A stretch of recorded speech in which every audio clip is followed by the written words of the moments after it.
My name is Christina Dow, and this is for EDU 583 for my recommendations for mainstream teachers for my linguistics class.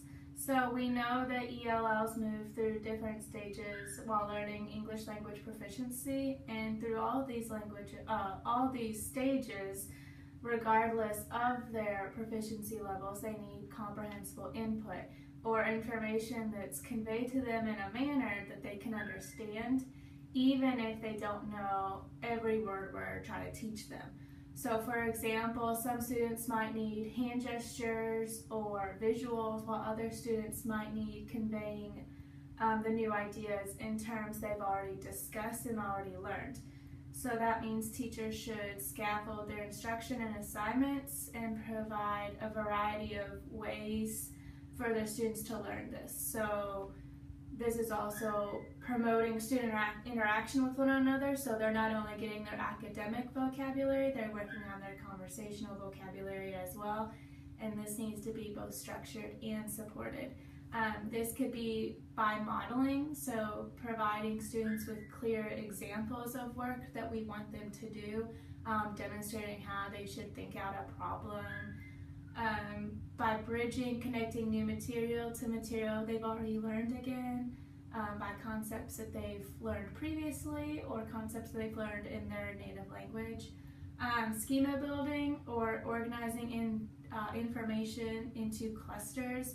So for example, walking through different texts for reading, looking at the subheadings, the different ways they're organizing. If we're talking about literacy in sentences, we could look at the different parts of the sentence structure. So this is a noun, how we capitalize things, looking at our predicates, our adjectives, and also with developing metacognition, so teaching students to monitor their own learning as well. This is using different strategies they've learned to help build their understanding. We could also use multiple visual aids, multiple representations, so that their cognitive process while learning the English language is aided when different forms of communication are used. This helps English language learners connect words with meaning by utilizing nonverbal clues and representations of ideas, and therefore this provides them the opportunities for comprehension while they're learning to master the language. This could be graphic organizers. I know I use graphic organizers with my students. This supports their instruction, and they're just diagrams that help them identify the main idea or how these different ideas are related to one another. Real life objects, it's really crucial for them to be able to know why they're learning it, but be able to put it into real life concepts that they're gonna and how they're gonna use it in real life with their own lives. Or this could be using manipulative, so physical objects, blocks, tiles, models, anything that can be operated with their hands to help aid them in the comprehension. And these all help them understand and make sense of the different, especially with linguistic concepts and grammar that they're going to be learning. I think it's really important for mainstream teachers to realize that there's a difference between conversational and academic language. Fluency in everyday conversation isn't sufficient enough to ensure access to different academic texts and tasks. So they need to realize that the language used in everyday communication, so what they're using with their classmates, what they're using out on the playground, is different than their ability to understand and speak English in an academic context, such as maybe in a social studies debate or in science labs. They need to be able to have proficiency in both of these. So that means teachers need to provide explicit instruction with the use of academic language and learn through academic texts, and be able to use these academic vocabulary words not just in everyday conversations with their peers. They also need to realize that the same approach to teaching non-native learners can also be used for ELLs. However, English language learners are going to need more instructional support This can be either when they're first learning to read or when they're developing more advanced reading and writing skills. That means teachers should provide opportunities for additional work with oral language development.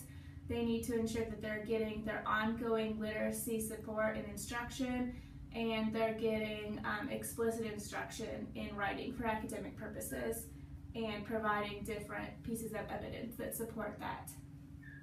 They also need to remember that many literacy skills can transfer over across languages. So I know from being in other courses for my ESL endorsement that I know that what they learn in their native or first language, it's possible to transfer those skills over when learning English. And despite a lot of variation between some of the languages, many languages use some of the same sounds that we use in English. And sometimes they represent them using the same letters as the English language. And even when they don't use the same letters, many still work with that alphabetic principle that letters represent sounds. English also draws from many multiple language traditions, using important vocabulary words that are similar and related to other words, especially with my student. Her name's MG and she's from Spanish, so a lot of Spanish and English languages relate to one another. Students can also transfer knowledge they have, again, in their own language with sounds, letters, vocabulary, and that comes in quite easily for them when they're trying to learn those same words in English.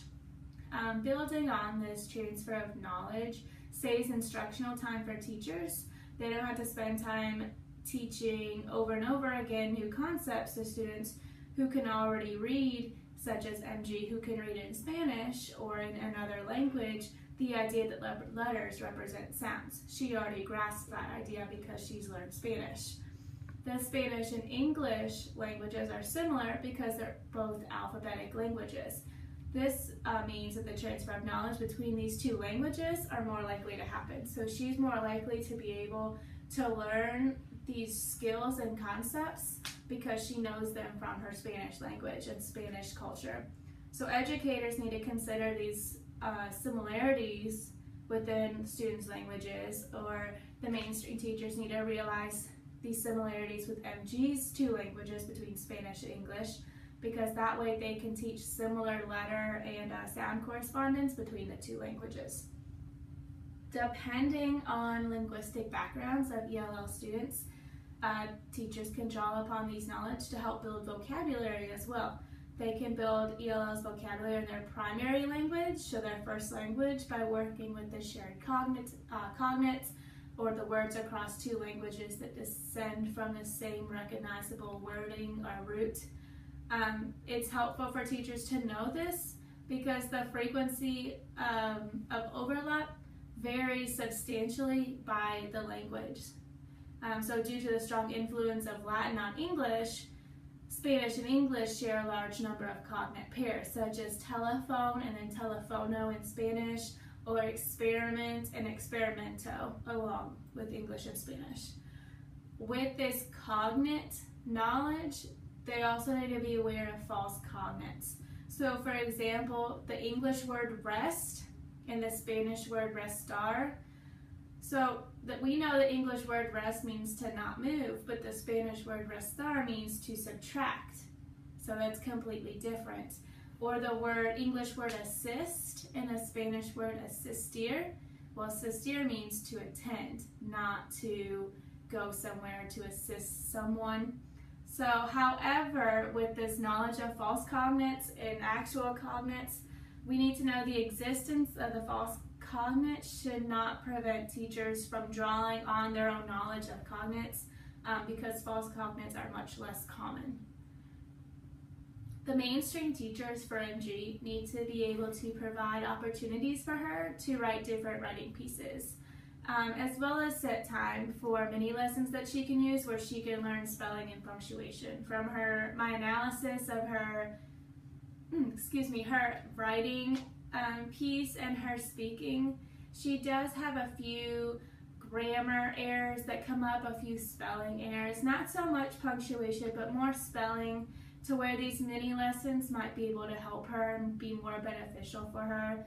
And she's already sounding out words, trying to figure out the spelling in her own way. So instead of having her memorize grammar rules and spelling lists, these mini lessons will assist her in finding the patterns between the English word spellings. And especially if teachers use an acquisition view of grammar, they can make the written language more comprehensible for her. She'll be able to develop more effectively in her language development when the mainstream teachers or any teacher who works with her believes that the oral and written language development occurs best when MG or any other student is able to focus on the message and the form of the written language, and therefore will be able to provide evidence of this. So the teachers need to provide opportunities for her to write different writing styles, different writing pieces, and that way they're getting evidence to support her language development. She can also benefit from completing activities that help her make the connections and understand relationships between sounds and letters. So teachers could use songs or chants or poems, as well as use read-alouds and shared reading to help her gain this knowledge. And again, using an acquisition approach, teachers need to know that this knowledge of graphophonics transpires when students are focusing on building meaning as they read and write.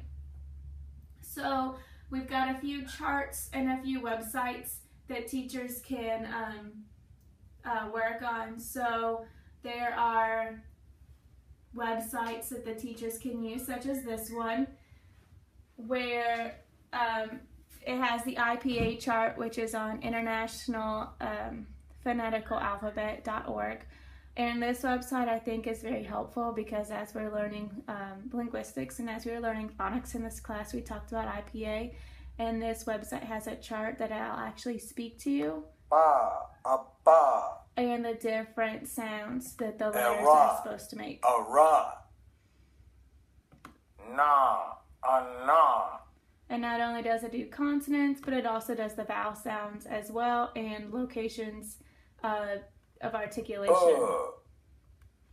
There's another good website that I found that was very helpful when doing this, and I think it'd be beneficial for teachers to know, is this website from Varsity Tutors, and it's all on grammars and parts of speech. So what they actually do is they took the different parts of speech, nouns, adjectives, verbs, subject-verb agreement, and when you click on one,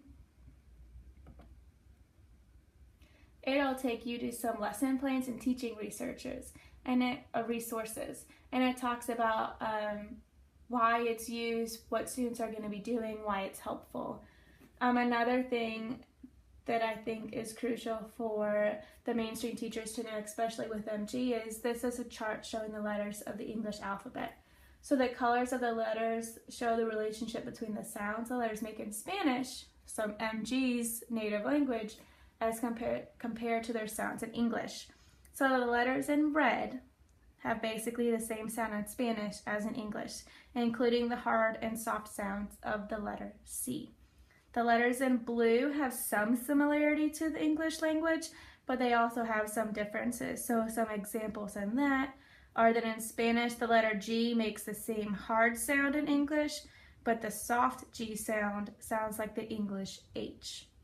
The Spanish D can sound similar in English, but when it's between two vowels, it could be pronounced as the or the TH sound in English.